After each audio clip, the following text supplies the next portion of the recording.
Namaste. Welcome to the Festival of Bharat. My name is Abhishek and I'll be your host today. Today we have a very special guest, Mr. François Gautier. He is here to speak about the Chhatrapati Shivaji Museum of Indian History and tell us a little bit about his journey. Namaste, François ji. Welcome to the show. How are you doing? Namaste, Abhishek. How are you doing today? Yeah, I'm doing good, thank you. I'm doing good. Well, thank you for joining us. I'm very glad to have you. My pleasure. So first, before we get into the museum, I want to know a little bit about what is your background, right? So tell for the people who don't know, how did you go from living in France to becoming a journalist and then eventually opening up a museum in India? Right, I was born in Paris and I had a very normal childhood. I was brought up mostly in boarding schools in France, England, Switzerland, Germany a little bit. I had an upper class education, but I was always a lonely kid, and there was a question in me all the time that I couldn't formulate, and there was also a mystical urge in me at some point, because the only thing we knew was Christianity as children. That was the only religion that we came across, and we were brought up. I was brought up as a Catholic. My father was a very devoted Catholic man. My uncle was a Catholic priest. So I had this mystic streak in me, and at some point I wanted to become a missionary, and when I was very young. But by the time I turned 16, 17, I had rejected Catholicism because it didn't bring me any answers of my questions. Who am I? What's the point in life? So when I had just turned 19, I had a friend whose father was the last French governor of Pondicherry. You know, Pondicherry was a French colony. The French had five small colonies, and Pondicherry was the main one. So his father was the last French governor, and he told me that there was a caravan of cars driving from Paris to Pondicherry to start a city called Aurobindo, based on the ideals of a gentleman called Aurobindo. And this city was, Aurobindo had passed away in 1950, but his companion, his spiritual companion, the mother, who herself was a French lady, was actually starting Aurobindo.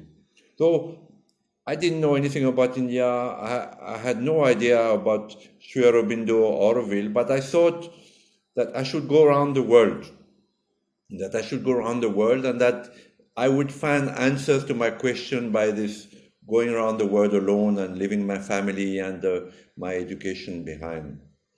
So I started with this caravan. We drove from Paris to Pondicherry. It was a rather hectic trip because we had only second-hand cars and the roads were very bad in those days. We had a lot of adventures. I wrote a book in French on this caravan called The Inner Caravan. And then we reached Delhi.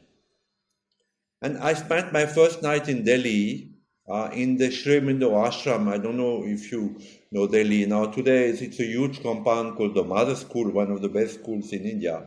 But in those days, it was still in the fields.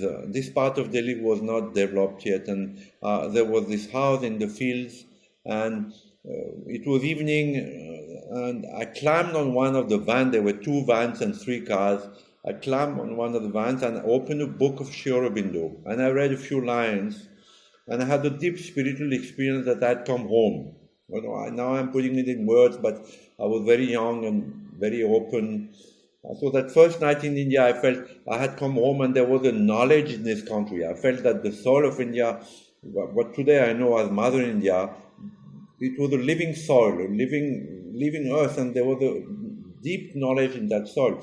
I had this experience afterwards in different places. I had it in Pune, I had it in Almora, I had it in Srinagar, even while I was covering the militancy. So I had this experience that I had come home, this was home, and there was a knowledge there, and I would, all my life, lived in India and defend this knowledge.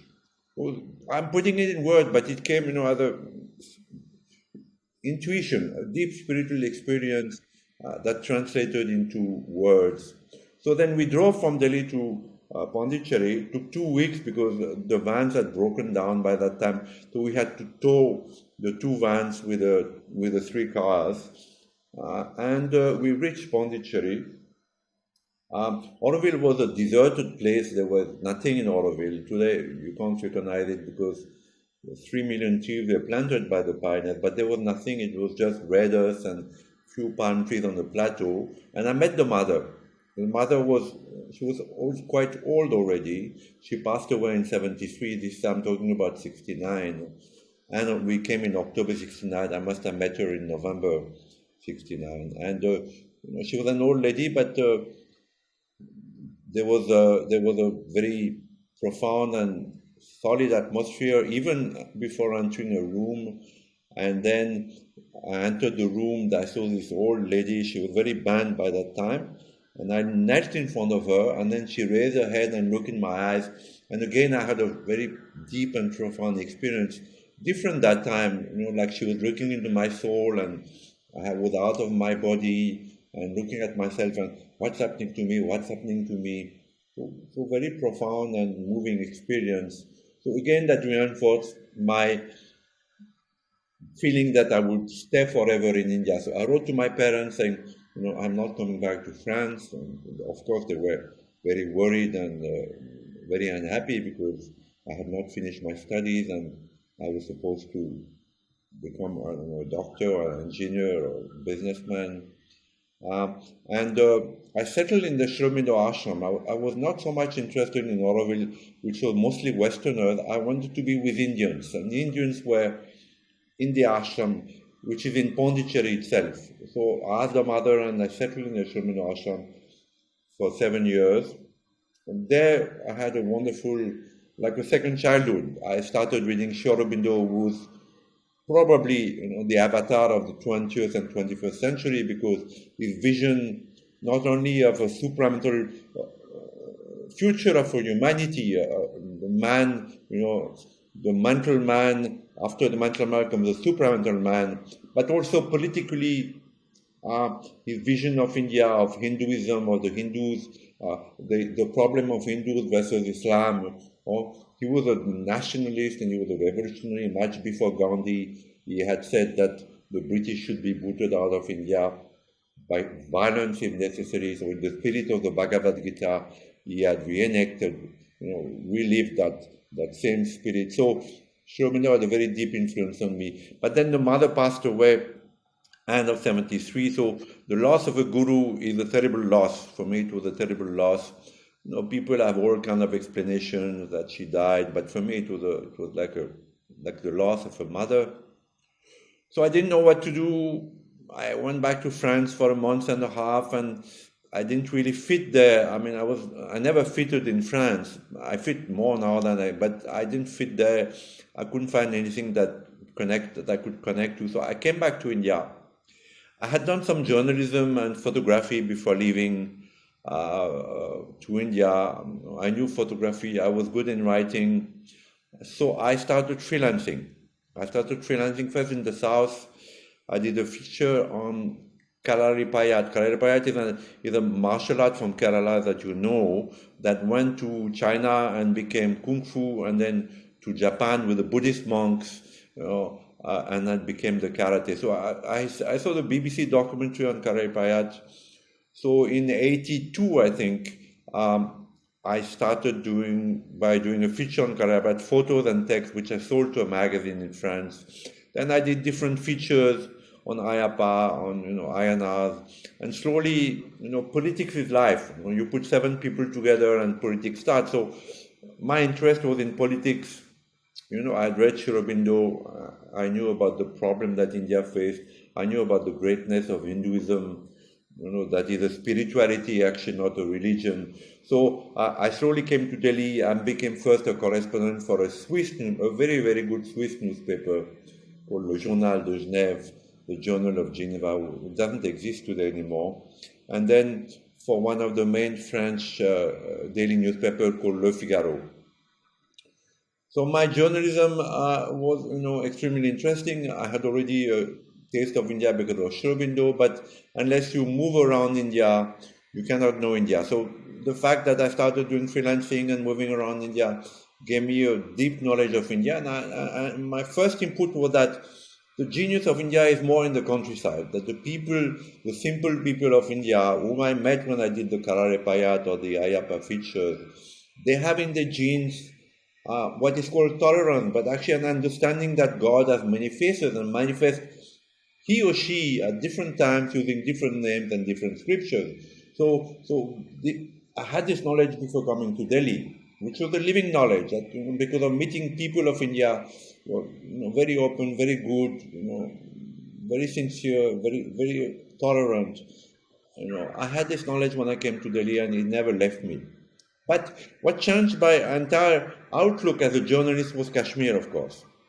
From 1989 to maybe 2000, the worst year in the Kashmir insurgency, I covered Kashmir mostly for Le Figaro. And this opened my eyes because I saw the ethnic cleansing of the Hindus of the Valley of Kashmir. People are very ignorant. Even in India, people are very, very ignorant about Kashmir. There are 3 regions of Kashmir, as you know, but not everybody knows.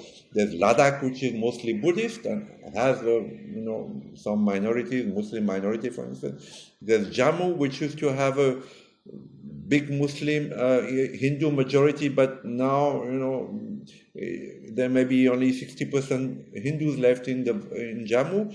And then there's the Valley of Kashmir, where in 1900 there were still 1 million Hindus, and today there are none. So I covered the Valley of Kashmir, of course. I was in Srinagar and the Valley of Kashmir. In those days, most of the time there was curfew. So we needed passes to move. I moved around Kashmir, and I saw the ethnic cleansing of the Hindus of Kashmir. I had interviewed some of the leaders, like the director of Doordarshan or Dr. Tiku, who was a surgeon in Srinagar, and they started being killed, strangled, mutilated, and then after Benazir Bhutto, whom I also interviewed twice in Lahore and Rawalpindi, gave a call for Azad Kashmir. In a few months, most of the Hindus of Valley Kashmir left everything behind, their house, their property, everything. And they had been there for generation and generation. So this opened my eyes, not only in a negative manner that I saw that a religion, Islam, can, chase their brother and sister just because they belong to a different religion and kill them. This, of course, was a deep, deep opening. And then, of course, positively, I started studying Indian history to understand what happened. So, of course, the first man that I looked at was Aurangzeb. Aurangzeb played a very important role. He was very fond of Kashmir. He was, of course, a great persecutor of Hindus, probably the most brilliant and cruel persecutor of Hindus, their culture and their religion. So I started studying Aurangzeb. But when I was in Kashmir, I made a vow because most of the Hindus had left Srinagar and the Valley of Kashmir by that time. I'm talking about 2099. And there was one small temple in Srinagar. There was one of the last Hindu temples in Srinagar. It was the Ganesh temple in Srinagar. It had been attacked by militants 2 days before, so it was protected by the army and the BSF. So I went to interview the Pandits of this temple. At the same time, there was a Kashmiri separatist called Shabir Shah, who was, the Indian government was very soft with the Kashmiri leaders. So Shabir Shah was one of the separatists, and he was under house arrest. That means he was not in jail; he was in the house, and the police was, the BSF was keeping him prisoner. So he had escaped from that house arrest, and our drivers in Srinagar, they were all informants to the militants. So they told us, our drivers, that Shabir Shah escaped. He will surface in the old mosque of the old Srinagar, and he'll do a press conference. Now, at that time, most of the Western correspondents were all the time in Srinagar. Most of us were in Srinagar, including Mark Tully, who was the head of the BBC. And of course, Mark Tully was the leader of all the journalists, both Western and Indian, because the BBC was the voice. It was the voice. There's a controversy today about the BBC TV, but at that time there was not that much TV in India, and so the BBC radio was everybody listened to the BBC. I listened, everybody. So Mark Kelly was a leader, and to not only with Westerners at that time, CNN had started. There were many Westerners, more than now. All the major newspapers in the West had correspondents in India then. So we were all in Srinagar. Srinagar was under curfew. There was only one hotel open, which was called the Adud, which was on the band. I don't know if you know Srinagar. The Jhelum River crosses Srinagar, so it overflows. So the British had built an earth band, so that it will not overflow into the city. So we were in that hotel, and we got the call in that hotel with our driver that Shaber Shah is going to do a press conference in the old Srinagar. So everybody went.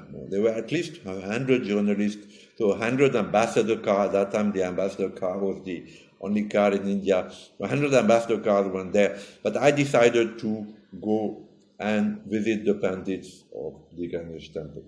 And so I did go, and I was very moved by their courage and their dedication. They were there, and the threat. They had a good chance to be killed. So that day I decided I would do an exhibition on the Kashmiri Pandits, their plight, their very sorry plight. In 2000, now let's go to the museum because I'm talking too much about myself. In 2004, Mr. Vajpayee was the Prime Minister of India then, gave me an award of journalists called the Nachiketa Award of Excellence in Journalism in Delhi, in the Parliament Annex. So he gave me that award, that there was a check of 50,000 rupees with it, which was then quite a lot of money. So with this 50,000 rupees, I started a foundation called FACT, Foundation Against Continuing Terrorism, which is still there today. It's still registered in India. It's still the foundation of the museum that holds the museum, the trust that holds the museum. And with some of the money, I did an exhibition on the Kashmiri Pandit. Mr. Advani, who was then the Deputy Prime Minister, was very helpful. I hold him in very high esteem. He's not well now. He's very old. He and Molly Manohar Joshi, who were pillars of the BJP coming to power. So they were my friend. I had followed them for a long time, and they knew me and they respected me. So Mr. Advani helped me to get images and data and statistics on the Kashmiri Pandits. So we opened in 2005 in Habitat Center, Delhi, which is a very prestigious place in Delhi, in the center of Delhi, with Shirshi Shankar, who also gave me a lot of support, and Mr. L.K. Advani. We opened that exhibition in Habitat Center in 2005 on the plight of the Kashmiri Hindu. That is the first exhibition for my museum. And then I took it around India to Bombay, Bangalore, Calcutta, and Chennai. In Chennai, there was some problem. The police closed it because one very important Muslim guy of Chennai objected to it, so the police came and closed it down. So then I took it back. After 6 months, at that time we used to have glass paintings done, framed with glass. So the police broken many of the paintings. So I brought it back to Pondicherry, repaired it, and took it to Pune. In that way, my wife Namrita, married to an Indian called Namrita for 32 years. She's from Delhi. She's half Hindu, half Sikh. In that way, Namrita and I started doing more exhibitions, which we also opened in Habitat Center. The next one was on Aurangzeb. Now, I had the services of a professor of Indian history, Professor Bhatnagar of the Jaipur Rajasthan University, and we did some research on Aurangzeb, and we discovered that Aurangzeb was a very meticulous emperor. He was a very cruel but very meticulous. So he used to, every order that he passed, he used to have it written down in Farsi, and then he would himself put the emperor's seal with wax on it. So these are all preserved. Whatever Aurangzeb ordered, whether it is the destroying of the Mathura Krishna temple, or the Benares in the Kashi temple in Benares, they all recorded. Or forbidding Hindus to ride on elephant or palanquins, horses, or the jizya tax, or trampling Hindus because they protested in jizya. They all recorded, and they're kept mostly in Rajasthan in the archive of the Bikaner Museum. So at that time, the Chief Minister of Rajasthan was Mrs. Raja Sinde. She knew me, she knew my books, so we went to her with my professor and my wife. She gave us permission to access this archive. My professor scanned, photographed many of the firmans, the edicts of Aurangzeb, and then we had the services of a team of miniature painters in Jaipur. They're doing the old miniature style paintings, and we recreated without any comment some of the scenes of Aurangzeb firmans. As I said, the raising of the Aurangzeb ordered that the Krishna Mathura temple be raised, a mosque be built upon the raised temple, and the murtis be buried under the steps of that mosque, so that generation Muslim would trample upon the infidels' murtis. So these orders there in Farsi, we translated it in Hindi and English, and the painters just did a painting miniature style of that event with on the side a copy of the order of Aurangzeb. So like that, we did about 50 paintings, and we opened it also in the Habitat Center, took it around India. So, then I did Darashukur, then of course I did Shivaji Maharaj, because I'm a Frenchman, and Napoleon is our hero, but Shivaji Maharaj is the Napoleon of India, and much more, because he was a Vibhuti, he was a direct envoy of Lord Shiva to stop the Mughal advance. So actually, what Shivaji Maharaj did is stop the Mughal mostly in Bombay. So between Bombay and Pondicherry, the Hindu culture, the temples, is much more preserved thanks to Aurangzeb compared to the north. I keep shuttling now less, but in those times between Delhi and Pondicherry, and it's like two different places. Delhi is a hard place. The whole of North India, Uttar Pradesh, and it's a very hard place because it suffered so much of invasions, of Muslim invasions, from the 7th century till the Mughals. But when you come to the south, it's a much softer, much better, much more pure culture. So Shivaji Maharaj is a Vibhuti. So I had so many exhibitions at some point, and when you do exhibition, first it costs a lot of money. You have to hire a hall, and so we didn't know what to do with the exhibition. So we put them in. We rented a flat in Pune and put them there. And one day, Sri Shiva Shankar, who supported my exhibition, actually he took the Kashmiri Pandit exhibition everywhere around the world. Everywhere he went, so the German Parliament, the Scottish Parliament, the British Parliament, the Israeli Parliament, everywhere in the world. I went with him and we showed that Kashmiri Pandit exhibition. So he told me he had 5 acres of land near the Pune airport, and if I wanted, I could start a museum. So we started with no money, actually, that museum. We had no money, but I felt that, okay, let me start. So we started that museum. The first thing I did, I got a donation from Mr. Advani. The first I did a temple dedicated to Mother India, to Mata Bharati, because I had this first input of Mother India when I came to Delhi at the age of 19. So Shivaji and Mother India, there's a shrine. So first I did that. Then I did a building to house our Shivaji Maharaj exhibition, because it is in Pune, and Shivaji Maharaj was, born in Pune, and he's from Pune. He went all over Maharashtra and down up to the south, and down up to Arcot. So, and slowly, as money came, donations came, we started building more. With one exhibition, one hall. So now today I have about 22 halls with 22 exhibitions, and there's a temple, of course, which we have extended. There is a video room which we show films 24 hours. There's a reception. So the museum is developing now. I am doing, exhibition on women warriors of India, starting with Jijamata, who was the mother of Shivaji Maharaj.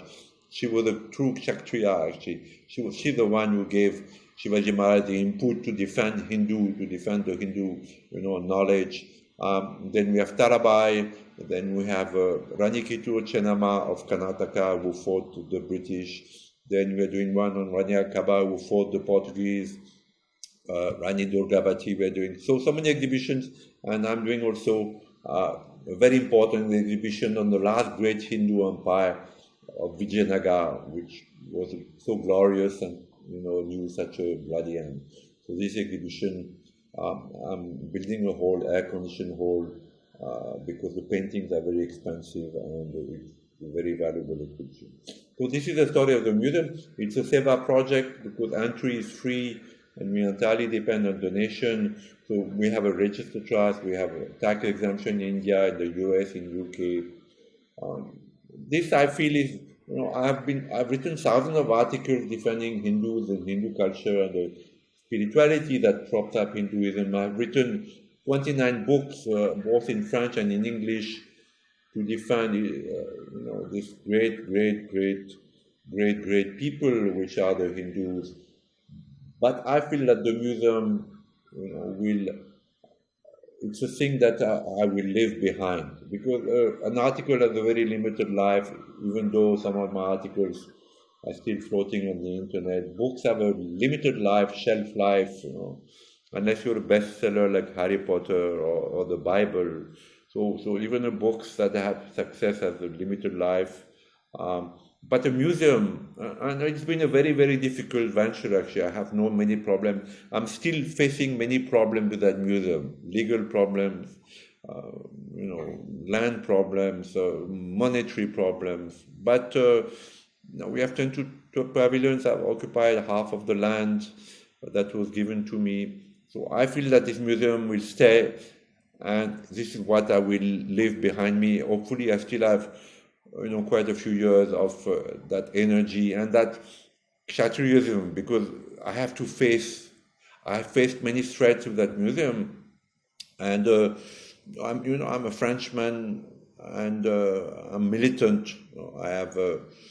So I've faced the threats. I mean, I've not been scared. I've faced threats, many kinds of different threats, because in that museum we have exhibition on the Hindu Holocaust from Hindu Kush, where 300,000 Hindus died because they froze to death, to Mumbai 2011. So this shocks different communities, because the Christians and the Muslims. We have an exhibition on the Goa Inquisition. I think it's the only exhibition on Goa Inquisition. There are many books, but when I went to Goa, which has been under BJP government for the last 10, 15 years, to research that exhibition, I went to Goa maybe 7, 8 years ago.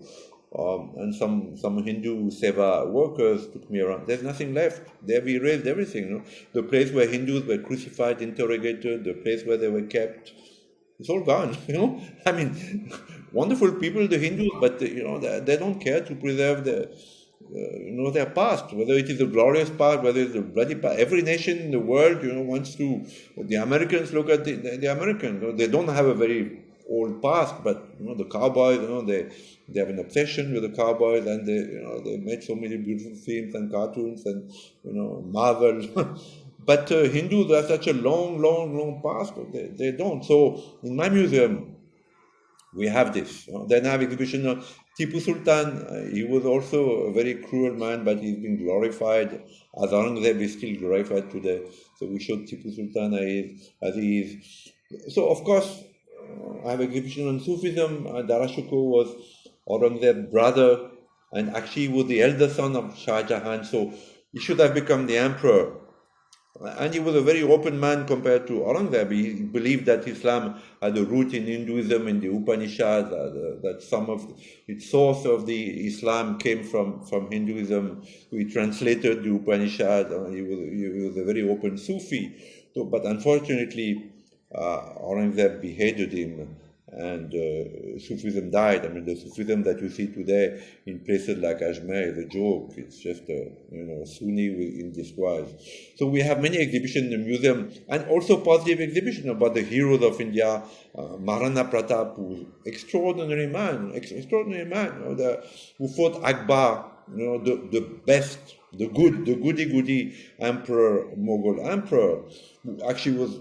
Though he was a good emperor, no doubt he was better, but he actually killed 20,000 Hindus in Chittor, and many women committed sati. So we have an exhibition on Maharana Pratap, who fought Akbar in spite of the fact that Akbar wanted to befriend him and sent Hindus to him, to make peace with him. But Maharana Pratap lived, he never lived in the palace. He lived in the jungle, and he held in Adigati the much superior forces of Akbar, commanded by Hindu, and he died a hero. So we show the heroes and heroines of India because Indian history is very glorious. Actually, there are so many. In France, we have Jeanne d'Arc, which is one, wonderful lady who fought the British. Incredible courage.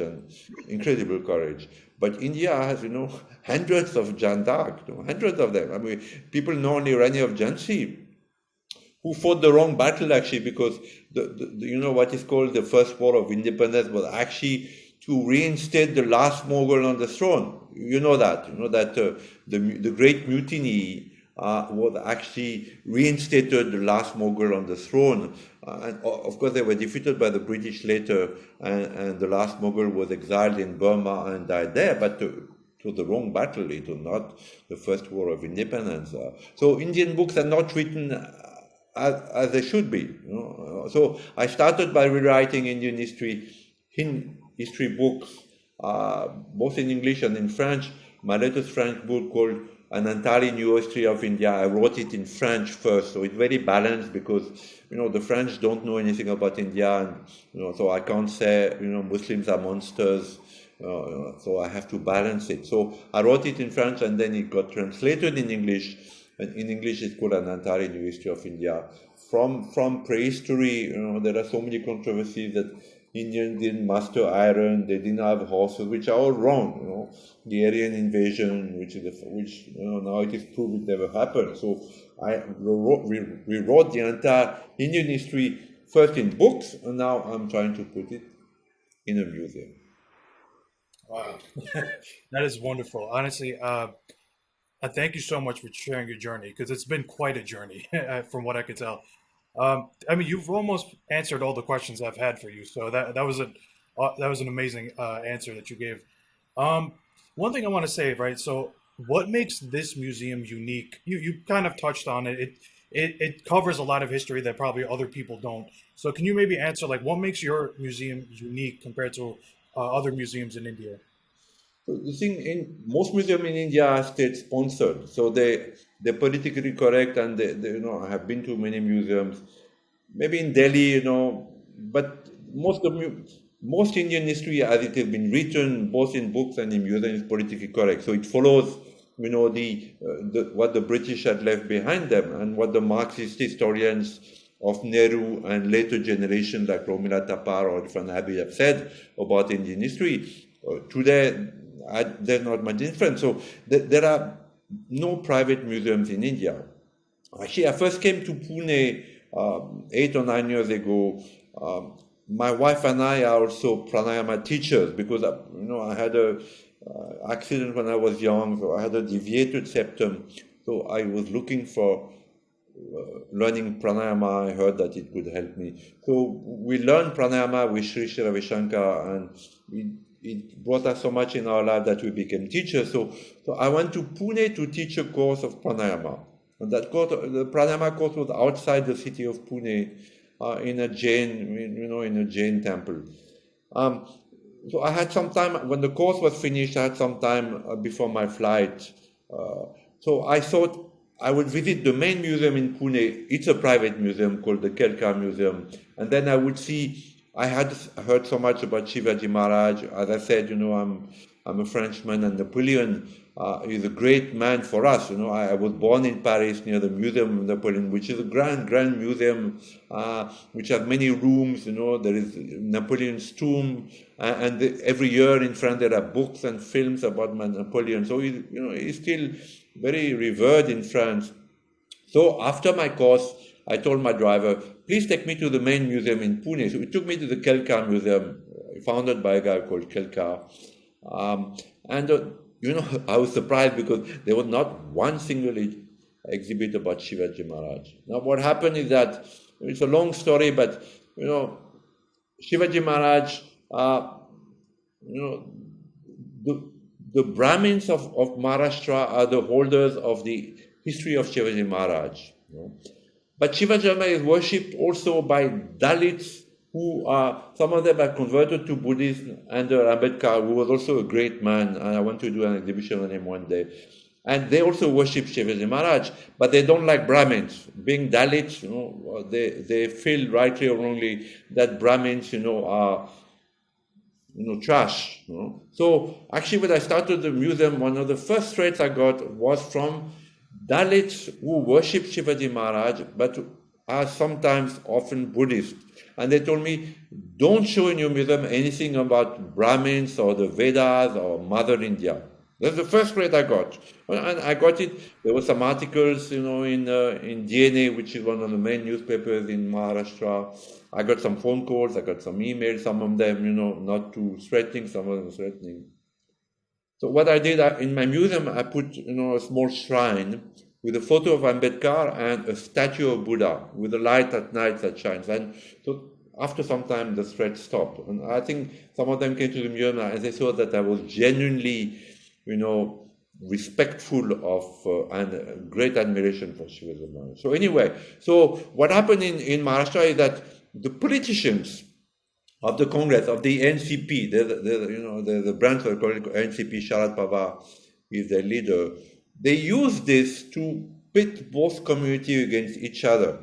So the lovers of Shivaji Maharaj, the holders of knowledge, the Brahmins, and the Dalits, who are probably much more numerous, they are at loggerheads, and there was some attack on some library. The main guy died now, who was the most famous guy who wrote books about Shivaji Maharaj. He could never build a museum. So my museum is unique because there are none in Pune about Shivaji Maharaj. There are some, but not like I did. The controversy about Shivaji Maharaj that has been propped up by the Congress, which is that was he actually from a lower caste, or was he a Brahmin? Did he have a Brahmin guru, or did he have a Dalit guru? I think he had both. So in the museum we show both gurus. So was his father, of this caste or that caste? We don't care. If Aurobindo said he was a Vibhuti, so I think in his life and in his deeds, Shivaji Maharaj rose above caste. He was like the defender of all the Hindus, whether they were Dalits or whether they were Brahmins. So this is the attitude we had. My museum is unique because there are no private museum of Indian history in India. No. And those who are government, or those like Kelkar who are private, for politically correct reason, do not show anything about the greatness of India. Another Hindu Holocaust exhibition that I have, the Dalai Lama came to the museum because I know the Dalai Lama well as a journalist. I interviewed him 7 or 8 times. I'm very fond of him. I think Tibet is very, very important for India. It was the buffer between China and India. Mao Zedong was very intelligent to invade Tibet because in the 62 war, they came down from Tibet into the plains of Assam. So it's a very great strategic advantage. Nehru did the mistake of recognizing Tibet. The BJP government continues to ignore the Dalai Lama, who is 86 when he dies. The Chinese are going to nominate their own Dalai Lama. So that great man, who the Chinese, are scared more than anything. If you say the word Dalai Lama, the Chinese, were very cold and calculating people. They lose all their, they just go berserk. Because the word Dalai Lama makes them completely mad. So when you have this wonderful, guy there who's a yogi himself, and India could say, okay, you don't recognize Arunachal Pradesh, you are claiming this part, you are encroaching here. We think that the Dalai Lama is the legitimate spiritual and physical and political leader of Tibet. But Hindus, unfortunately, we all know Hindus. So anyway, the Dalai Lama came to the museum because I invited him to inaugurate an exhibition we have on the Tibetan genocide. The Chinese killed about 1 million Tibetans. There are not only 5-6 million Tibetans. They killed about 1 million directly or indirectly in famines or in the Cultural Revolution. So So I had seen one exhibition in Tibet in Dharamsala. So I also did one with my wife in the museum. I invited the Dalai Lama. So Dalai Lama came, but before he came, he had a very heavy security, as much as the President of India. So before he came, all the intelligence agencies of India came to verify the museum that it was safe.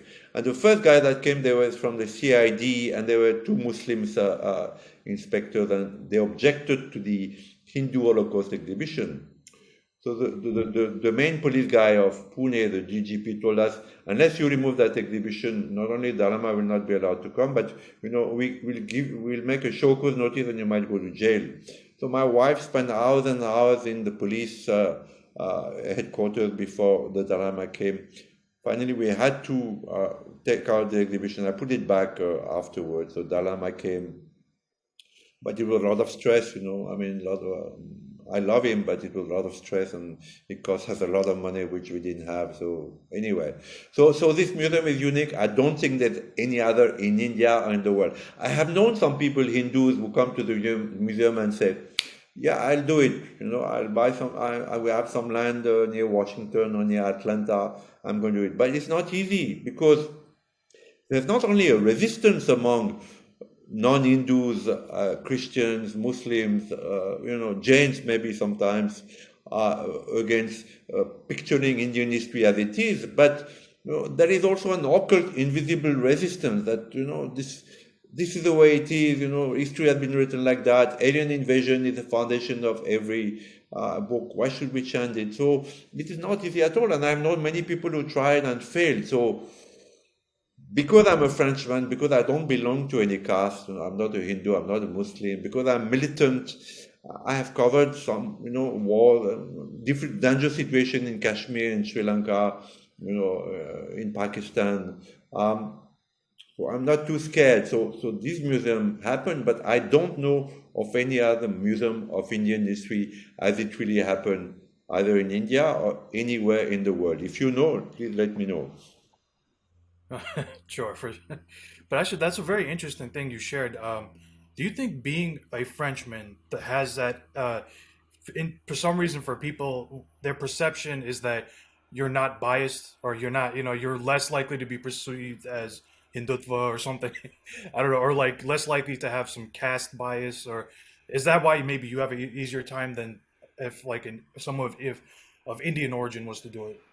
No, you see, because I had this background as a spiritual seeker. When I came to India, I spent 7 years in the Aurobindo ashram, and I had an intense mystical, time and experience there. And I read Aurobindo. So, and when I started, freelancing, I didn't go to Delhi. I started freelancing, as I said, in the countryside, and met a lot of simple Hindu people. The Kalarepayat masters, they were in villages, they were ordinary Hindus who did seva. After their work, they would go and teach the boys and girls in the akaras, in the village dojos. They would teach them their knowledge. So I understood that the spirituality that is propped up Hinduism is universal. As I said, that you may be a Muslim, or you may be a Christian, or you may be white, or maybe Chinese, I accept you. That I understand that God takes many faces. For me, so Hinduism is universal. The world is one family, and I think it's still true today. That I know my wife. She's, as I said, she's Hindu, Sikh. But when she came to me in Paris, my father is a Catholic, so he took her to church. She had no problem. She had no problem. She went to the church, and she was very happy, and my father was very happy. Now, but the opposite is not true. In India, at least, a Christian will not enter a temple. In Kashmir, I saw in the valley of Kashmir that Hindus will go to the mosque or to the Muslim brothers and sisters on their festival in Eid, but the opposite was not true, and it's still true today in India that a Muslim will never enter a temple. I mean, whether a Hindu, will not have no problem going to a mosque, and saying, okay, it's also God. This is also God. So, because I have this understanding, I'm not Hindutva. I think that that spirituality is universal. We teach pranayama and we say, because sometimes we have taught to Christians, sometimes to Muslims, we taught to Iranians.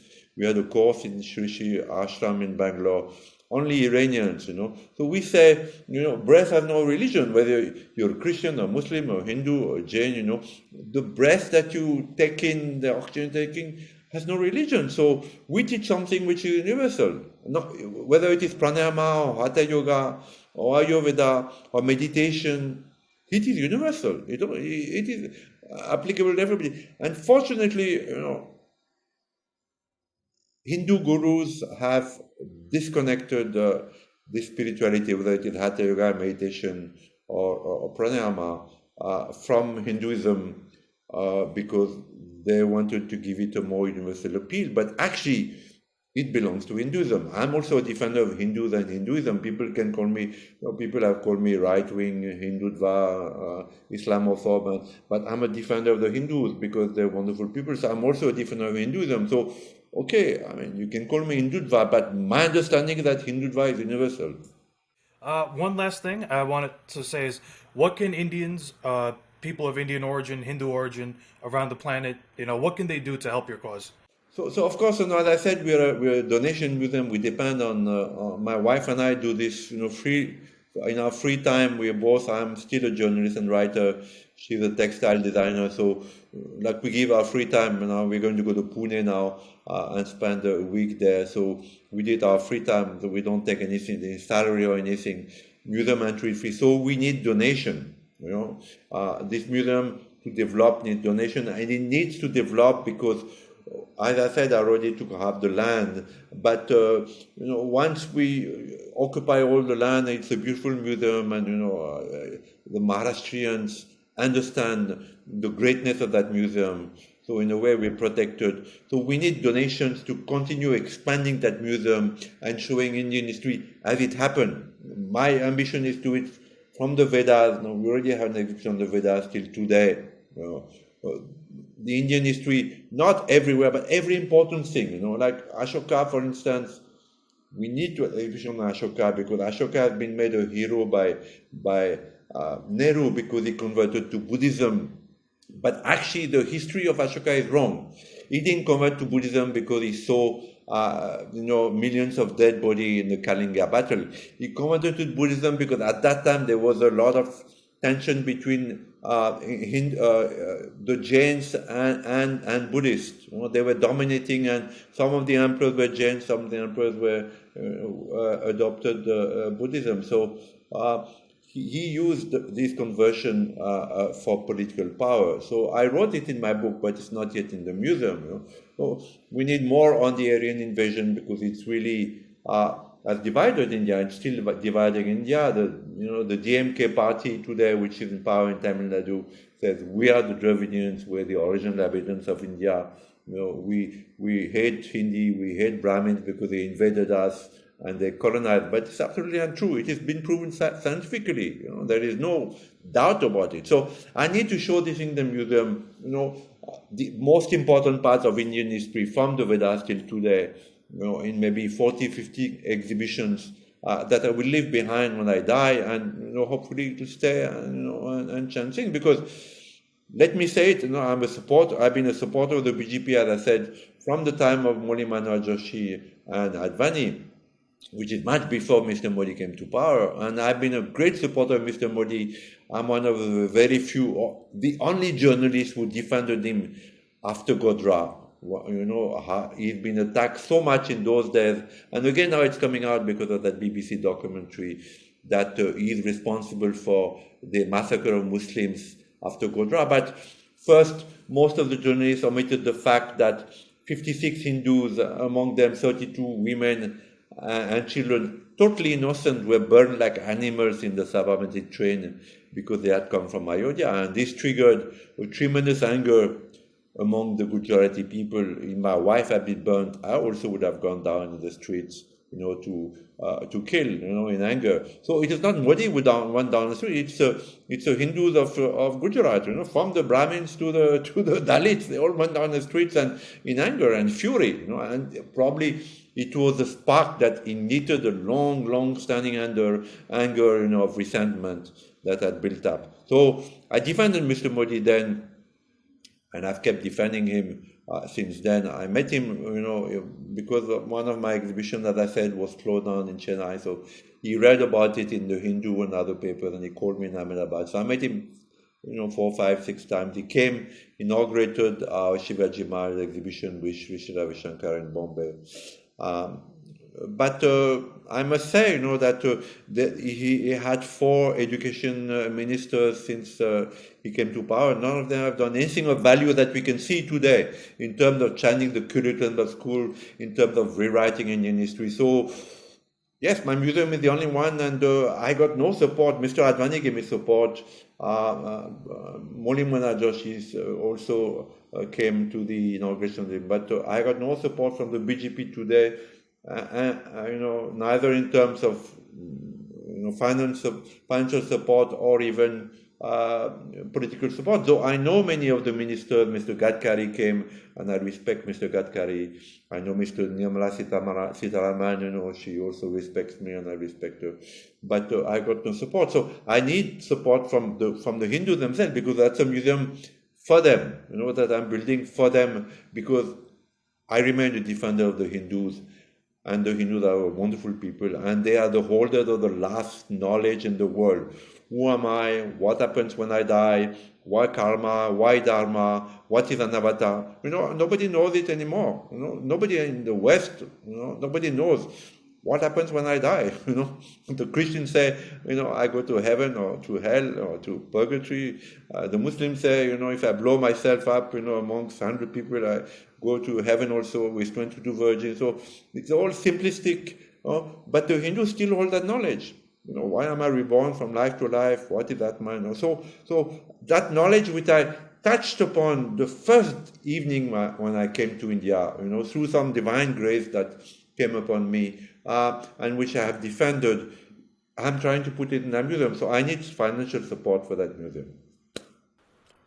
Awesome. Thank you very much for your time. Honestly, this was a very eye-opening interview, and I'm glad I had a chance to speak with you. Thank you. Namaste. Namaste.